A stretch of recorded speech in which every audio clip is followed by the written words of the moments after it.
നമസ്കാരം മാന്യ പ്രേക്ഷകരെ, വലിയ സ്നേഹ നമസ്കാരം. ഞാനും ജാവേദ ടീച്ചറും ഒന്നിച്ചിരുന്നിട്ട് ലൈവ് ചെയ്തിട്ട് ഒരുപാട് നാളായിട്ടുണ്ട്. കുറച്ച് സാങ്കേതിക വിഷയങ്ങളും കേസും കൂട്ടും ഒക്കെ ആയിട്ടുള്ള പ്രശ്നങ്ങൾ കൊണ്ട് തന്നെ മാറി നിൽക്കുമായിരുന്നു. പക്ഷെ ഇന്ന് അത്തരത്തിൽ മാറി നിൽക്കാൻ പറ്റാത്തൊരു അതിദയനീയമായിട്ടുള്ള ഒരു സാഹചര്യം വന്നതുകൊണ്ടാണ് ഈ ഒരു ലൈവുമായിട്ട് നിങ്ങൾക്ക് മുൻപിലേക്ക് വന്നത്. ഞാൻ കൂടുതൽ പറയുന്നില്ല. എനിക്ക് നേരിട്ട് അറിയുന്ന ഒരു പെൺകുട്ടിയുടെ വിഷയമാണ്. ടീച്ചർ അത് കൂടുതൽ നിങ്ങളോട് വിശദീകരിക്കും. ടീച്ചറെ അതൊന്ന് വിശദീകരിക്കും ടീച്ചറെ.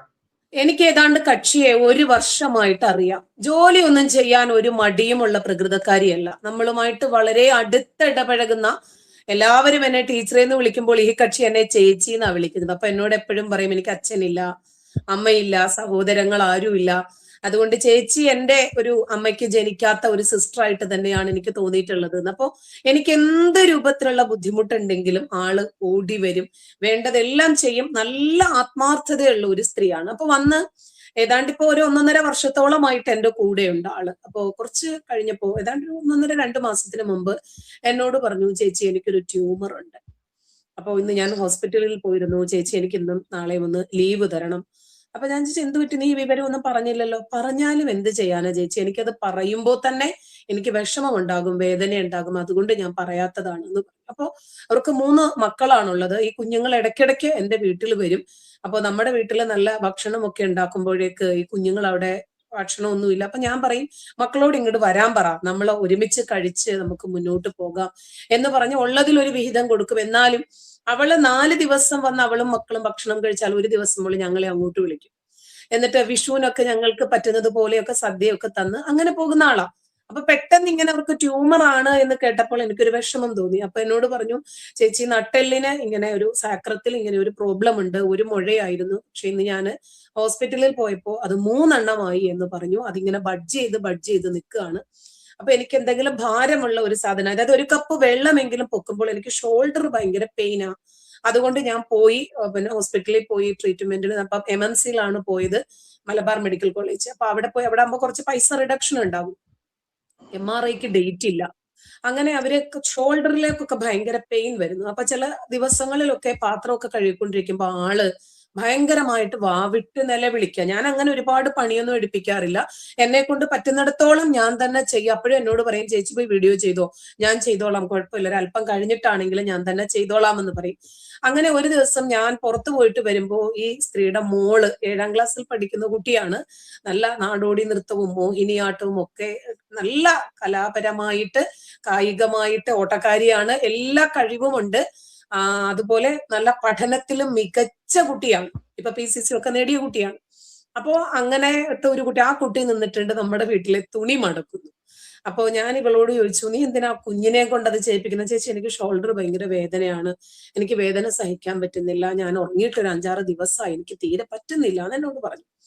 അങ്ങനെ ടെസ്റ്റ് ചെയ്യണം. അപ്പൊ ഞാൻ കുറച്ച് പൈസ സഹായിച്ചു കൊടുത്ത് ഞാൻ പറഞ്ഞു, പോയെന്ന ടെസ്റ്റ് എന്താണെന്ന് വെച്ചാൽ ചെയ്. അപ്പൊ പോയി കിടന്നപ്പോഴാണ് മൊത്തം 12,000 രൂപയാകും സ്കാനിങ്ങിന്. അപ്പൊ ആ MRI ചെയ്യുന്നിടത്ത് നിന്ന് ആ സ്ത്രീ പറയാണ്, എന്റെ കഴുത്തിന്റെ അവിടുത്തത് മാത്രം ചെയ്താൽ മതി, നട്ടെല്ലിൻ്റെത് ചെയ്യണ്ടെന്ന് പറഞ്ഞിട്ട് പകുതി പൈസയും കൊടുത്തിട്ട് ആ MRI ടേബിളിൽ നിന്നും ആൾ ഇറങ്ങി വരികയാണ്. ഇറങ്ങി നേരെ വരുന്നത് വീട്ടിലേക്ക് തന്നെ, എന്റെ വീട്ടിലേക്കാണ് വന്നത്. അപ്പൊ വന്നിട്ട് എന്നോട് ഇങ്ങനെ കാര്യം പറഞ്ഞു, ചേച്ചി ഇത്രയും നാളത്തെ ചികിത്സയ്ക്ക് വേണ്ടിയിട്ട് ആധാരം പണയം വെച്ചിരിക്കുകയാണ്. അപ്പൊ അമ്മയ്ക്ക് കിട്ടിയതാണ്, അമ്മയുടെ വീടും സ്ഥലവുമാണ്, എനിക്ക് കിട്ടിയതല്ല, പഞ്ചായത്തുകാർ വെച്ച് തന്ന വീടാണ്. അപ്പൊ വീടിനാണെങ്കിൽ മേൽക്കൂരയും ഒന്നുമില്ലാത്ത ഒരു വീടാണ്. 3 മക്കളുണ്ട്. മൂത്ത ആള് ഇപ്പൊ +2 കഴിഞ്ഞിട്ട് നീറ്റ് പ്രിപ്പയർ ചെയ്യാണ്. നല്ല മാർക്ക് വാങ്ങി ജയിച്ച കുട്ടിയാണ്.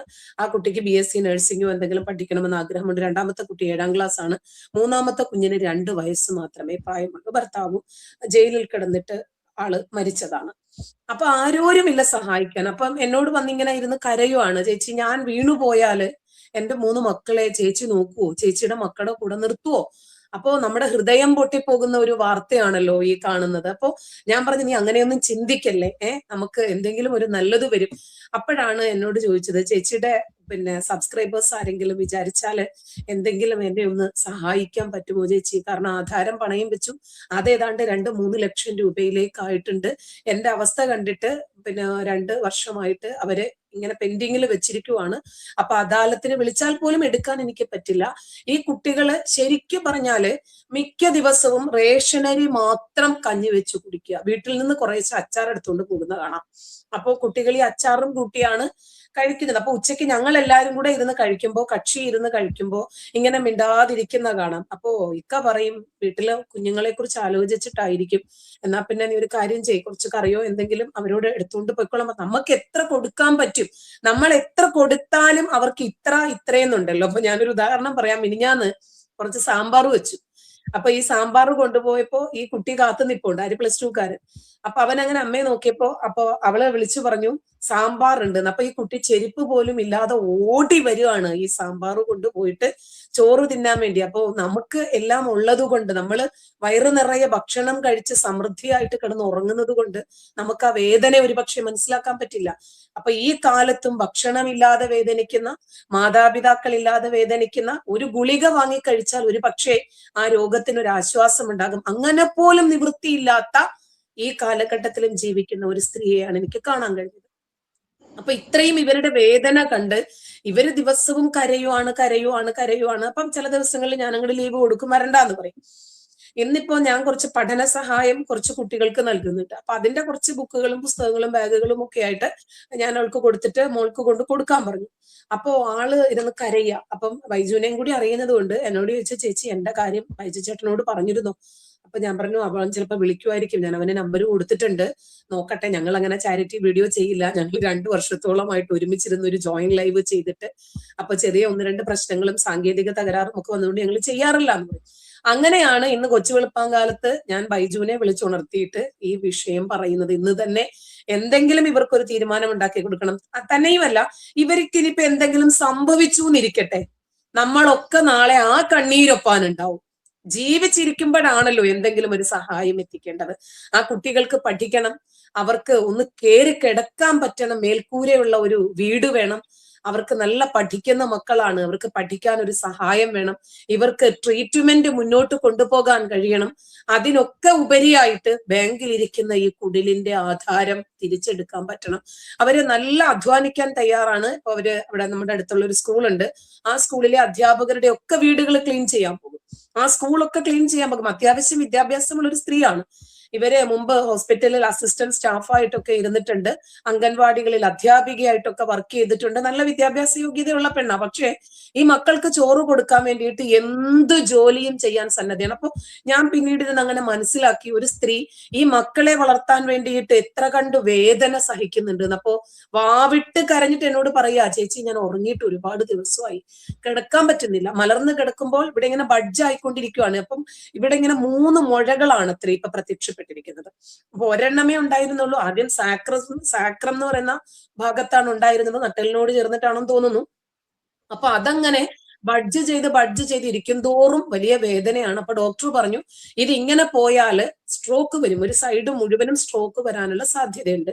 അപ്പോ സർജറി ആണെങ്കിൽ 2 ചെയ്യേണ്ടി വരും. കാരണം താഴെയുള്ള ബഡ്ജ് ചെയ്തുകൊണ്ടിരിക്കുന്ന മുഴയും അതുപോലെ ഈ കഴുത്തിന്റെ അവിടെ ഇപ്പൊ 1 ഇപ്പൊ 3 അപ്പൊ ഷോൾഡറിലേക്കൊക്കെ ഭയങ്കരമായിട്ടുള്ള വേദനയുണ്ട്. അപ്പൊ കഴുത്ത് നൂക്കരുത് എന്ന് ഡോക്ടർ പറഞ്ഞു. അപ്പൊ ഇങ്ങനെയാണ് നടക്കുന്നത്. അപ്പൊ കഴുത്ത് ഇങ്ങനെ കുനിക്കാൻ പാടില്ല, കുനിച്ചു കഴിഞ്ഞാൽ ഇവർക്ക് കഴുത്ത് പിന്നീട് നൂരത്തില്ല എന്നാ പറഞ്ഞു. അപ്പൊ ഇവിടെ ഭാരം കൂടുതലായതുകൊണ്ട് ഇവിടുത്തെ ഞരമ്പുകൾ വളഞ്ഞിട്ടുണ്ട്, അപ്പൊ ഇവിടെ നീരും വന്നിട്ടുണ്ട്. അപ്പൊ തലയ്ക്ക് നല്ല ഭാരമുള്ളത് കൊണ്ട് ഇപ്പം 3 മിനിറ്റ് അവർ കുനിഞ്ഞിരുന്നാല് 3 മിനിറ്റ് നൂന്നും ഇരിക്കണം. അപ്പൊ ഇങ്ങനെയാണ് ഇപ്പൊ ജീവിച്ചുകൊണ്ടിരിക്കുന്നത്. അതിന്റെ ഏറെ അവരെ വേദനിപ്പിക്കുന്നത് ഈ കുഞ്ഞുങ്ങളുടെ കാര്യമാണ്. ഇവർക്ക് എന്തെങ്കിലും സംഭവിച്ചാൽ ബാങ്കുകാർ വന്നിട്ട് ഈ കുഞ്ഞുങ്ങളെ തെരുവിലേക്ക് ഇറക്കും. അതുകൊണ്ട് എനിക്ക് പറയാനുള്ളത്, എന്റെ മാന്യ പ്രേക്ഷകർക്ക് അവരെ ജീവിതത്തിലേക്ക് തിരിച്ചു കൊണ്ടുവരാൻ കഴിയും. 3 കുഞ്ഞുങ്ങളുടെ ജീവിതത്തിന്റെ ചിറകിന് ബലം വെപ്പിക്കാൻ, അതിനൊന്ന് പറക്കമുറ്റുന്ന രൂപത്തിലേക്ക് ആക്കിയെടുക്കാൻ നമ്മൾ എല്ലാവരും ഒത്തുപിടിച്ചാൽ പറ്റും. കാരണം ഇപ്പൊ എനിക്ക് 6,46,000 സബ്സ്ക്രൈബേഴ്സ് ഉണ്ട്, ബൈജുവിനും ഏതാണ്ട് അതുപോലെയുണ്ട്. അപ്പൊ എല്ലാവരും 100 രൂപ വീതം ഇട്ടാൽ പോലും, നമ്മൾ അങ്ങനെ ഒരു ചാലഞ്ച് ഏറ്റെടുത്താൽ പോലും, 1,00,000 ആളുകൾ 100 രൂപ വീതം ഇട്ടാൽ പോലും നമുക്ക് എങ്ങും തട്ടാൻ പോകുന്നില്ല. നമ്മൾ ദിവസവും എത്രയോ വസ്ത്രങ്ങൾ വാങ്ങുന്നു, എത്രയോ ഭക്ഷണം, എത്രയോ നമ്മൾ ധൂർത്തടിച്ച് കളയുന്നു, ഹോട്ടലുകളിലും മറ്റുമൊക്കെ ആയിട്ട് പെട്രോൾ അടിച്ച് എത്ര ചെലവാക്കുന്നു. അപ്പൊ അതിന്റെ ഒരു 1000-1 പോലും ആകത്തില്ല. ഒരു ചാലഞ്ച് പോലെ എല്ലാവരും അവരാൽ കഴിയുന്ന ഒരു സഹായം സഹോദരിയെ പോലെ കണ്ട് ഒന്ന് ചെയ്യണമെന്നാണ് താഴ്മയായിട്ട് അപേക്ഷിക്കാനുള്ളത്. ആകെ 3-4 സാഹചര്യത്തിൽ മാത്രമാണ് ഞങ്ങൾ 2 പേരും ഒരുമിച്ച് നിങ്ങളുടെ മുമ്പിൽ വന്നിട്ടുള്ളത്. അതുകൊണ്ട് തന്നെ ആ 3 പേരും നല്ല രൂപത്തിൽ അവർക്ക് സഹായം കിട്ടി. ഒരാൾക്കാണെങ്കിൽ നമ്മൾ തൃശ്ശൂർ ചാവക്കാടല്ലേ ഒരു ഷെരീഫ് എന്ന് പറയുന്ന ഒരാൾക്ക് വീഡിയോ ചെയ്തത്, ആ ദയാ ഹോസ്പിറ്റലിൽ 5 ലക്ഷം രൂപ അടയ്ക്കണമായിരുന്നു. 3 ദിവസം കൊണ്ടാണ് അത്രയും എമൗണ്ട് നമ്മുടെ വിശ്വസ്തരായിട്ടുള്ള പ്രേക്ഷകർ തന്നത്. പിന്നെയാണ് മറ്റേ നമ്മുടെ ഒരു സഹോദരൻ, കയ്യങ്കാലും ഇല്ലാത്ത ഒരു സഹോദരന് വേണ്ടി നമ്മൾ ഇതുപോലെ തന്നെ വന്ന് യാചിച്ചു. ഒടുവിൽ അവർക്ക് ചികിത്സയും കഴിഞ്ഞ ചെറിയ രൂപത്തിൽ ഒരു കൂരയും കൂടി ഉണ്ടാക്കാനുള്ള സഹായമാണ് ആളുകളിൽ നിന്നും കിട്ടിയത്. മലയാളികൾ എപ്പോഴും മനസാക്ഷിയുള്ളവരാണ്. ഈ വിഷയത്തില് ജാതിയും മതവും സംഘടനയും എല്ലാം മറന്ന് നമ്മുടെ ഒരു സഹോദരിയാണ് എന്ന് കണ്ട് അവരെ നിങ്ങളെ കൊണ്ട് സാധിക്കുന്ന മാക്സിമം സഹായിച്ച് അവരെ മരണത്തിന് വിട്ടുകൊടുക്കാതെ, സ്ട്രോക്ക് ആയിട്ട് ഒരു കിടക്കയിൽ വിട്ടുകൊടുക്കാതെ ആ കുഞ്ഞുങ്ങൾ ചുറ്റുമിരുന്ന് കരയുന്നത് നമുക്ക് സങ്കല്പിക്കാൻ പോലും പറ്റില്ല. അത്തരം ഒരു പരിതാപകരമായ സാഹചര്യത്തിലേക്ക് അവരെ നമ്മൾ ജീവിച്ചിരിക്കുമ്പോൾ കൊണ്ടുവന്ന് എത്തിക്കരുത്. അതുകൊണ്ട് കഴിയുന്ന മാക്സിമം സഹായം അവർക്ക് ചെയ്യണം. കാരണം അവര് മരിച്ചു കഴിഞ്ഞിട്ട് ആ കുഞ്ഞുങ്ങൾക്ക് നിങ്ങൾ നൽകുന്നത് ചിലപ്പോൾ 1000 രൂപയായിരിക്കും. അവര് ജീവിച്ചിരിക്കുമ്പോൾ ഒരു 100 രൂപ കൊടുത്താൽ അതായിരിക്കും ഏറ്റവും മഹനീയമായിട്ടുള്ള സേവനം. പ്രേക്ഷകരെ, ജാമിദ ടീച്ചർ ആ കുട്ടിയുടെ വീട്ടിലേക്ക് നേരിട്ട് പോയിട്ട് എടുത്ത വീഡിയോയുടെ കുറച്ച് ദൃശ്യങ്ങൾ നിങ്ങൾക്ക് മുൻപിൽ വെക്കുകയാണ്. നമുക്ക് ഏതൊരാൾക്കും ആത്മാഭിമാനം തന്നെയാണ് വലുത്. അതുകൊണ്ട് തന്നെ നാളെ ആ കുട്ടികൾക്ക് പുറത്തിറങ്ങി നടക്കുമ്പോൾ ഒരു അപമാനം വരാത്ത രീതിയിൽ തന്നെ ആ കുട്ടിയുടെ മുഖം തിരിച്ചുകൊണ്ടാണ് നമ്മൾ അവരുടെ വീഡിയോ എടുത്തിട്ടുള്ളത്. അതുകൊണ്ട് അതിന്റെ ആ ഒരു ബുദ്ധിമുട്ട് എല്ലാവർക്കും അറിയുന്നത് കൊണ്ട് അത് മനസ്സിലാക്കും എന്നുള്ളത് കൊണ്ട് ഒന്ന് പറയുകയാണെന്ന് മാത്രം. എന്തായാലും ആ വീഡിയോയുടെ ആ ശകലം കുറച്ച് ഭാഗങ്ങൾ നമുക്ക് കണ്ടിട്ട് വരാം. നിങ്ങൾക്ക് എന്താ പറയാനുള്ളത് ആളുകളോട്? എനിക്കിപ്പോൾ ഈ അസുഖം വന്നതുകൊണ്ട് അധികം പണിക്കൊന്നും പോകാൻ പറ്റുന്നില്ല. ഇതിപ്പം സാക്രത്തിൻ്റെ ഉള്ളിലാണ് ഈ ട്യൂമറുള്ളത്. ഇത് സാക്രം പൊട്ടിച്ചിട്ട് വേണം സർജറി ചെയ്യാൻ. സർജറി ചെയ്താൽ തന്നെ നമ്മൾ എണീറ്റ് നടക്കുന്നതിന് ഒരു 50-50 ചാൻസേ പറയുന്നുള്ളൂ. സർജറി കഴിഞ്ഞാൽ തന്നെ ഫിസിയോതെറാപ്പിയും മറ്റു കാര്യങ്ങളൊക്കെ ചെയ്തെങ്കിൽ മാത്രമേ നേരെ എണീറ്റ് നടക്കാൻ പറ്റുള്ളൂ. സർജറിക്ക് തന്നെ 3 ലക്ഷത്തിൻ്റെ അടുത്ത് പൈസ വരും. പിന്നെ അത് കഴിഞ്ഞിട്ടുള്ള ഫിസിയോതെറാപ്പിയും അതിൻ്റെ ബാക്കിയുള്ള അനുബന്ധ ചിലവുകളൊക്കെ വേറെ അധികമായിട്ട് പിന്നെയുണ്ട്. ഞാനിപ്പം വീട്ടുപണിക്ക് പോയിട്ടാണ് ജീവിക്കുന്നത്. എനിക്ക് ഈ 3 മക്കൾക്ക് അച്ഛനില്ല. അപ്പം മക്കളെ മൂത്ത ആള് +2 കഴിഞ്ഞതാണ്. ഇപ്പം മൂത്ത ആളെ പഠിപ്പിക്കണം, നീറ്റ് എഴുതി നിൽക്കുന്നതാണ്. രണ്ടാമത്തെ ആളുണ്ട്, ചെറിയ കുട്ടിക്ക് 2 വയസ്സായിട്ടേ ഉള്ളൂ. അപ്പം ഞാൻ എന്ത് ജോലിക്ക് വേണേലും പോകുന്ന ആളാണ്. ഇപ്പോൾ കുറേ അംഗനവാടി ടീച്ചറൊക്കെ ആയിട്ട് വർക്ക് ചെയ്തതാണ്. ഇപ്പം ഞാനിപ്പോൾ ഒരു വീട്ടുജോലിക്ക് പോയിട്ടാണ് ജീവിക്കുന്നത്. പക്ഷേ ഈ ജോലി പോലെ നമുക്ക് എടുക്കാൻ പറ്റുന്നില്ല. എന്നുവെച്ചാൽ അത് ഈ കഴുത്തിൻ്റെ നട്ടലിൻ്റെ മുകളിൽ നിന്ന് വരുന്ന പുകച്ചിലും തരിപ്പും വേദനയും, കഴുത്തിൻ്റെ തൊട്ടിട്ട് കൈ ഈ വരുന്ന പേശികൾ മൊത്തം കാലിൻ്റെ അടി വരെ നമുക്ക് വേദനയാണ്. ഈ വേദനയും സഹിച്ച് നിന്നിട്ട് വേണം ജോലി എടുക്കാൻ. ഇതിപ്പോൾ കൂടി വരുന്നത് കൊണ്ട് ആണ് നമ്മൾ ജീവിതകാലം മൊത്തം ഈ വേദന അനുഭവിച്ച് ജീവിക്കേണ്ടി വരും. അല്ലെങ്കിൽ നമ്മളെ എന്തെങ്കിലും സർജറി ചെയ്തിട്ട് ഇത് റിമൂവ് ചെയ്താൽ മാത്രമേ നമുക്ക് രക്ഷ ഉണ്ടാവുള്ളൂ. അപ്പം അത് ചെയ്യാനുള്ള പൈസയൊന്നും എൻ്റെ കയ്യിൽ ഇപ്പം നിലവിൽ എനിക്കില്ല. പിന്നെ കുട്ടികളെ പഠിപ്പും, ഞാൻ ഒരു ദിവസം പണിക്ക് പോയിട്ടില്ലെങ്കിൽ വീട് ചിലവൊന്നും ഒരു കാര്യങ്ങളും മുന്നോട്ട് പോവില്ല. അപ്പോൾ എൻ്റെ ഈ അവസ്ഥയൊക്കെ മനസ്സിലാക്കിയിട്ട് എനിക്ക് എന്തെങ്കിലും ഒരു സഹായം നിങ്ങളെ ഭാഗത്തുനിന്ന് എനിക്ക് ചെയ്തു തരണം. പിന്നെ വീടിൻ്റെ അവസ്ഥയും ഇതേപോലെയൊക്കെ തന്നെയാണ്. ഉള്ള അമ്മേൻ്റെ ഒരു 2-3 സെൻറ്റ് സ്ഥലമുണ്ട്. അതിൻ്റെ ആധാരം പണയം വെച്ചിട്ടായിരുന്നു ഞാൻ ഇത്രയും ചികിത്സയും കാര്യങ്ങളും ഒക്കെ ചെയ്തുകൊണ്ടിരുന്നത്.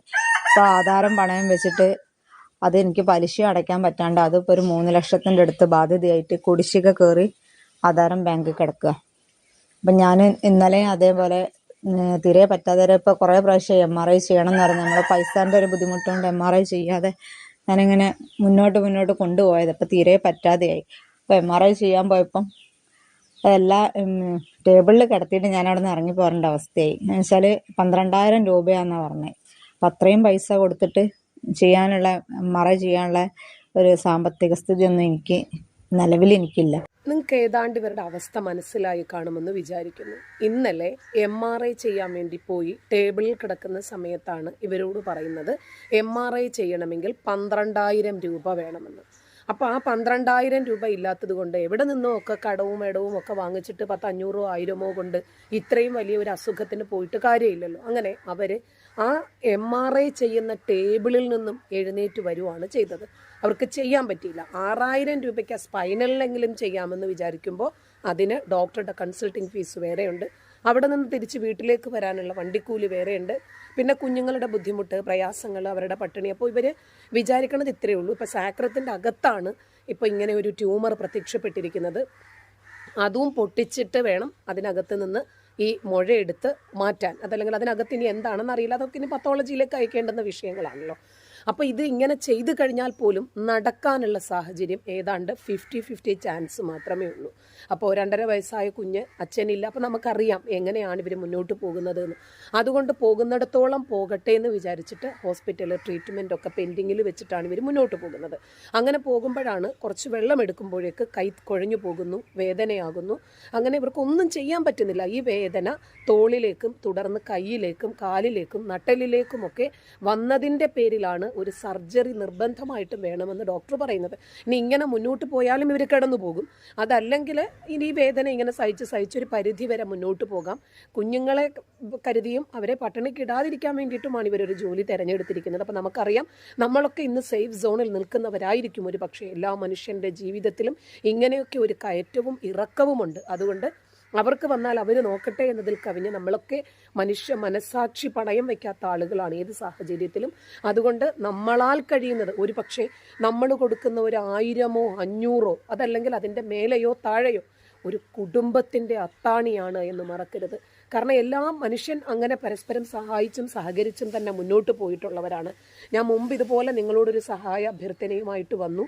നിങ്ങളെല്ലാവരും കൈയഴിഞ്ഞ് സഹായിച്ചു. ആ മനുഷ്യൻ ജീവിതത്തിലേക്ക് തിരിച്ചു വന്നിട്ടുണ്ട്. അങ്ങനെ വീണ്ടും ഇത് പ്രതീക്ഷാനിർഭരമായിട്ടുള്ള മനസ്സോടുകൂടി തന്നെയാണ് ഞാൻ നിങ്ങൾക്ക് മുമ്പിൽ ഇത് വയ്ക്കുന്നത്. ആധാരം 3 ലക്ഷം രൂപയോളം ബാങ്കിൽ അടയ്ക്കണം. ഇവരുടെ ഈ സാഹചര്യങ്ങളും ഫിസിക്കൽ കണ്ടീഷൻ, ഡോക്ടറുടെ സർട്ടിഫിക്കറ്റ് ഒക്കെ കൊടുത്തത് കൊണ്ട് മാത്രം ജപ്തി തൽക്കാലം ഒഴിവായി നിൽക്കുന്നു. അപ്പോൾ ഈ സാഹചര്യത്തിൽ ഒരു കൂര കൂടി ഇല്ലാതായാൽ ഒരു വാടക വീട്ടിൽ പോകേണ്ടുന്ന സാഹചര്യവും വാടക കൊടുക്കാനില്ല, കഞ്ഞി കുടിക്കാനില്ലാത്ത സാഹചര്യവും നമുക്ക് ആലോചിച്ചാൽ തന്നെ മനസ്സിലാകും. അപ്പോൾ ഈ 3 കുഞ്ഞുങ്ങളെ ഒന്ന് വളർത്തിക്കൊണ്ടുവരണം. ഇവർക്കൊരു സർജറി ആവശ്യമാണ്. ആ സർജറിക്ക് തന്നെ 3 ലക്ഷം രൂപയുടെ പുറത്ത് ചെലവുണ്ട്. അപ്പോൾ ഒറ്റ ദിവസം കൊണ്ട് തന്നെ 94 കോടി രൂപയൊക്കെ ഈ കേരളത്തിന് ഒരു കൊച്ചു കുഞ്ഞിന് വേണ്ടി പിരിച്ചു കൊടുത്ത സാഹചര്യം നമ്മുടെ നാട്ടിലുണ്ട്. അതുപോലെ ഒരു മനുഷ്യൻ്റെ ജീവൻ രക്ഷപ്പെടുത്താൻ വേണ്ടിയിട്ട് 63 കോടി പിരിച്ച ഒരു നാടാണ് ഈ കൊച്ചു കേരളം. അതുകൊണ്ട് ഞാൻ നിങ്ങളുടെ മുമ്പിലേക്ക് ഇവരുടെ വേദന വെക്കുകയാണ്. സഹോദരിയാണ് എന്ന് കണ്ട്, നമ്മളുടെ കൂടപ്പിറപ്പാണെന്ന് കണ്ട് നമ്മളെ കൊണ്ട് കഴിയുന്ന പരമാവധി സഹായങ്ങൾ ചെയ്യണം. നമ്മൾ എത്രയോ പണം ആശുപത്രിയിൽ കൊടുക്കുന്നു. നമ്മൾ വസ്ത്രത്തിന് വേണ്ടി, നമ്മൾ ഭക്ഷണത്തിന് വേണ്ടി, നമ്മുടെ മക്കളുടെ ധൂർത്തിന് വേണ്ടി എത്രയോ പണം വാരിക്കോരി ചെലവാക്കുന്നവരാണ് നമ്മളൊക്കെ. നമുക്ക് കണ്ടല്ലോ, ഇതിലധികം ഒന്നും നമുക്ക് അവരെ കാണിക്കാനോ പറയേണ്ട ആവശ്യമില്ല എന്നറിയാം. കാരണം മലയാളികൾക്ക്, അതല്ലെങ്കിൽ നമ്മുടെ മാന്യ പ്രേക്ഷകർക്ക് അവരെ സഹായിക്കാൻ പറ്റുന്നതിന്റെ മാക്സിമം സഹായിക്കുക. ഇതിന്റെ അക്കൗണ്ട് വിവരം നമ്മൾ ഈ വീഡിയോയുടെ പല ഭാഗങ്ങളിൽ കൊടുത്തിട്ടുണ്ട്. ഞാനും ജാമിദ ടീച്ചറും ഒരു ജോയിന്റ് അക്കൗണ്ട് എടുത്തിട്ടുണ്ട്. ആ അക്കൗണ്ടിലേക്കാണ് ധനം അയക്കേണ്ടത്. അതിന്റെ അക്കൗണ്ട് നമ്പറും കൊടുത്തിട്ടുണ്ട്, അതിന്റെ ഗൂഗിൾ പേ നമ്പറും എല്ലാം കൊടുത്തിട്ടുണ്ട്. മാക്സിമം തുക സമാഹരിച്ചിട്ട് അതൊരു വേദിയിൽ വെച്ചുകൊണ്ട് തന്നെ അവർക്ക് നല്ലൊരു ഫംഗ്ഷനോടുകൂടി കൊടുക്കാനുള്ള വലിയ സന്തോഷത്തോടെ അത് ഏറ്റുവാങ്ങുന്ന അവരുടെ ആ ഒരു ചിത്രമാണ് നമ്മുടെ മുൻപിലുള്ളത്. അപ്പൊ അതിലേക്ക് എല്ലാവരും സഹായിക്കുക, സഹകരിക്കുക. അക്കൗണ്ട് ഡീറ്റെയിൽസ് ഒക്കെ പലയിടങ്ങളിലായി കൊടുത്തിട്ടുണ്ട്. ഗൂഗിൾ പേ നമ്പർ കൊടുത്തിട്ടുണ്ട്. ഇനി ഗൂഗിൾ പേ നമ്പർ കൊടുക്കുമ്പോൾ ചിലപ്പോൾ ലിമിറ്റ് വരും. അത്തരത്തിൽ ലിമിറ്റ് വരുമ്പോൾ നിങ്ങൾക്ക് അയക്കാൻ പറ്റുന്നില്ല എന്നുണ്ടെങ്കിൽ വീണ്ടും ശ്രമിക്കണമെന്ന് അപേക്ഷിക്കുകയാണ്. കാരണം ഇതൊക്കെ സേവിങ്സ് അക്കൗണ്ടിന്റെ ഇതിൽ വരുന്നത് കൊണ്ട് തന്നെ ലിമിറ്റ് കാണിക്കും, ഇത്ര രൂപയായിരിക്കും അയക്കാൻ പറ്റുക എന്നുള്ളത്. അത് മനസ്സിലാക്കിക്കൊണ്ട് വീണ്ടും ട്രൈ ചെയ്യേണ്ടതുണ്ട്. അക്കൗണ്ട് നമ്പർ ഡീറ്റെയിൽസിലേക്ക് അയക്കാൻ ശ്രമിക്കുക. ഗൂഗിൾ പേ മാത്രം ആശ്രയിക്കാതെ. എല്ലാ ഡീറ്റെയിൽസും കൊടുത്തിട്ടുണ്ട്. ആദ്യ കമന്റിലും കൊടുത്തിട്ടുണ്ട്, ഡിസ്ക്രിപ്ഷനിലും കൊടുത്തിട്ടുണ്ട്, ഈ സ്ക്രീനിലും കൊടുത്തിട്ടുണ്ട്. മാക്സിമം സഹായിക്കുക എന്ന് മാത്രമേ പറയാനുള്ളൂ. എന്താ ടീച്ചർ, ഇനി എന്തെങ്കിലും പറയാനുണ്ടോ? ഇല്ല, നമ്മളുടെ ഒരു സഹോദരിക്ക്, നമ്മളുടെ മകൾക്ക്, നമ്മളുടെ കൂടപ്പറപ്പിന് വന്നാൽ എങ്ങനെയാണോ നമ്മൾ ആത്മാർത്ഥമായിട്ട് നിൽക്കുന്നത്, അതുപോലെ പല തുള്ളി പെരുവെള്ളം എന്നതുപോലെ നിങ്ങളുടെ കയ്യിൽ എത്രയാണോ ഉള്ളത് ആ പൈസ ഒരു പക്ഷേ ആ സ്ത്രീയുടെയും ആ 3 മക്കളുടെയും ജീവിതത്തിനൊരു നാന്ദിയാകും. വളരെ സന്തോഷം. എല്ലാവരും സഹായിക്കണം എന്ന് വിനീതമായിട്ട് ഒരിക്കൽ കൂടി അഭ്യർത്ഥിക്കുന്നു. നന്ദി.